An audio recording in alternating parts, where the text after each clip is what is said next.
Maltekdi railway स्टेशनचे नाव बदलून गुरुद्वारा मालटेकडी साहिब करण्याची मागणी, रेल्वे प्रबंधकांना निवेदन।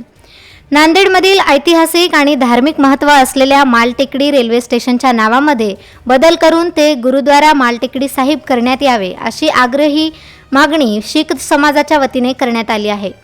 या संदर्भात नांदेड विभागाचे विभागीय रेल्वे प्रबंधक यांना लेखी निवेदन सादर करण्यात आले। मालटेकडी परिसरातील गुरुद्वारा साहिबला अत्यंत उच्च ऐतिहासिक स्थान आहे। शीख धर्माचे संस्थापक श्री गुरु नानक देवजी आणि 10वे गुरु श्री गुरु गोविंद सिंगजी यांच्या पावन चरणांनी ही भूमी पुनीत झालेली आहे।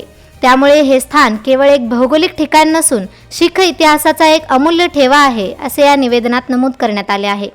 निवेदनातील मुख्य मागण्या: नामकरण, मालटेकडी रेल्वे स्टेशनचे नाव बदलून गुरुद्वारा मालटेकडी साहिब करावे, जेणेकरून देश विदेशातून येणाऱ्या भाविकांना या स्थानाची योग्य ओळख पटेल।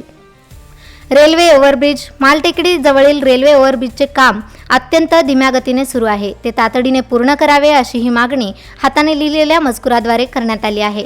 यावेळी सामाजिक कार्यकर्ते तेजपाल सिंग, अमरजीत सिंग कालरा, महेंद्र सिंग, विजेंद्र सिंग तफेदार आणि इतर मान्यवर उपस्थित होते। रेल्वे विभागाने नांदेड स्टेशनचे नाव हुजूर साहिब नांदेड केल्याबद्दल समाज बांधवांनी आभार मानले आणि आता मालटेकडी संदर्भातही सकारात्मक निर्णय घेतला जाईल, अशी आशा ते व्यक्त केले आहेत। वाहिगुरु जी का खालसा, वाहिगुरु जी की फतेह। आज DRM ऑफिस में आए। हमारे सिख समाज की 3 मांगनी है। जो मालटेकडी स्टेशन है उसको गुरुद्वारा मालटेकडी स्टेशन दिया जाए, क्योंकि सिख समाज के उसके इतिहास जुड़े आला है। पहले गुरु से लेकर 10वें गुरु तक उस गुरुद्वारे से हमारा उस इतिहास से, उस मालटेकडी से हमारा इतिहास जुड़े आला, उस विषय में। दूसरा, जो मालटेकडी साहब के आगे जाके जो ओवर ब्रिज है उसका काम बहुत दिनों से पेंडिंग है, रुके वाला है।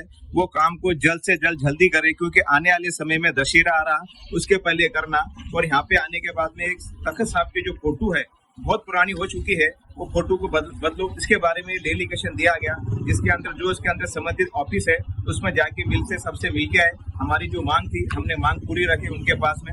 आने वाले समय में उन्होंने करते बोल के आश्वासन दिए। वाहिगुरु जी का खालसा, वाहिगुरु जी की फतेह।